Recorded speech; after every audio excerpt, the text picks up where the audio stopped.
Kulang talaga sa disiplina ang ilang mga motorista. Ang kanilang paglabag sa mga batas trapiko ang idinulot ay perwisyo.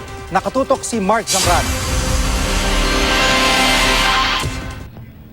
Hindi nata-traffic ang masasakyang ito malapit sa isang simbahan sa Mindanao Avenue. Mga nakaparada ang mga ito sa kalsada at hindi lang isa kundi 2 lane pa ang sakop ng mga ito. Dagdag sa gabal pa ang ilang tricycle na ginawa ng terminal ang tapat ng simbahan at ilang nagtitinda. Ayon sa kumuha ng video, kinausap niya ang simbahan at sinabi rin nitong meron itong malaking parking lot.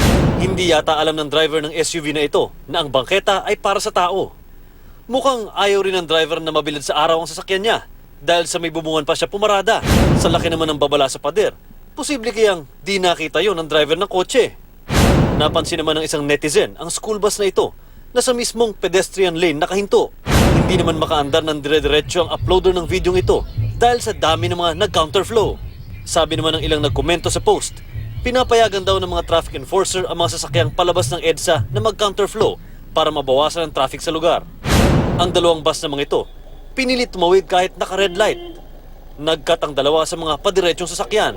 Chinek ng isang nagkomento ang plaka ng isa sa mga bus at lumabas na may 16 umano itong paglabag sa batas trapiko, kabilang ang disregarding traffic signs at reckless driving.